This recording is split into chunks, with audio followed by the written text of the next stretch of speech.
নমস্কার বন্ধুরা, আজ আমি আপনাদের ঘাড়কোল পাটার রেসিপি করে দেখাবো। আমি জানি আপনারা অনেকেই ঘাড়কোল পাটা তৈরি করেন এবং খেতে খুবই পছন্দ করেন, তবে আমি কিভাবে ঘাড়কোল পাটা করি সেটাই আজ আমি আপনাদের দেখাবো। প্লিজ বন্ধুরা, দেখার শুরুতে একটা লাইক দিয়ে দেখতে থাকুন।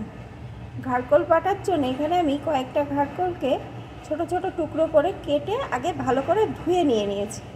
এখন আমি এগুলোকে প্রথমে মিক্সিং জারে দিয়ে একটু পেস্ট করে নেব। তাহলে বন্ধুরা, আমি পেস্ট করে ফিরে আসছি। ঘাড়কোলগুলো আমি মিক্সিং জারে দিয়ে পেস্ট করে নিয়েছি। এখন এর ভিতরে দিয়ে দেবো 3টে কাঁচা লঙ্কা, কয়েকটা রসুনের কোয়া, একটা শুকনো লঙ্কা। বন্ধুরা, ঝালটা কিন্তু আপনারা আপনাদের পছন্দ অনুযায়ী দিয়ে নেবেন, তবে এই বাটায় কিন্তু ঝাল একটু বেশি হলেই ভালো লাগে। এখন আবারও আমি এই সমস্ত কিছু দিয়ে এটাকে একটু ঘুরিয়ে নেব।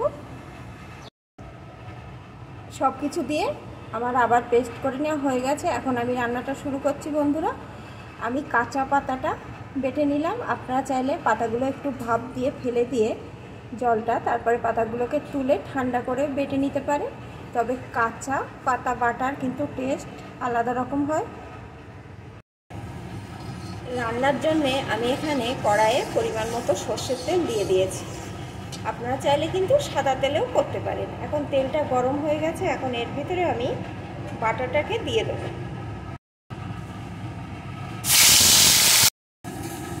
বাটাটা দিয়ে দিয়েছি। এখন দিয়ে দেবো স্বাদ মতো লবণ। লবণটা কিন্তু বুঝে দিতে হবে, কারণ রান্নার পরে কিন্তু এটা অনেকখানি কমে যাবে।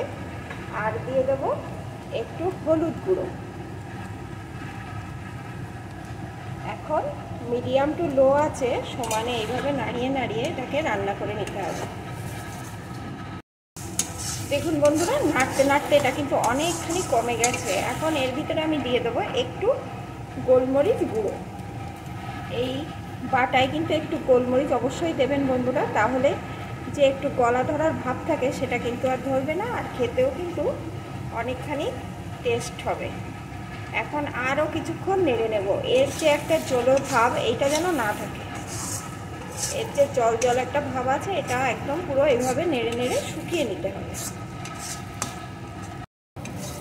মিডিয়াম টু লো আছে বেশ কিছুক্ষণ আমি নাড়িয়ে রান্না করে নিয়েছি। দেখুন বন্ধুরা, এর কিন্তু জলীয় ভাবটা নেই আর একদম আঠালো ভাব চলে এসছে। এখন কিন্তু এই বাটা আমার একদম রেডি। আমি নামিয়ে নেব। গরম ভাতে এই বাটা একটু খেলে বন্ধুরা অসাধারণ লাগবে।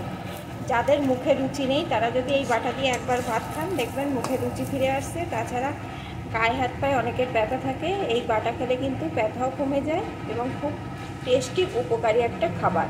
তাহলে বন্ধুরা, এটা আমি নামিয়ে নেব। আমার রেসিপিটি আপনাদের কেমন লাগলো প্লিজ কমেন্ট করে জানাবেন, আর ভালো লাগলে কিন্তু অবশ্যই একটা লাইক করে দেবেন।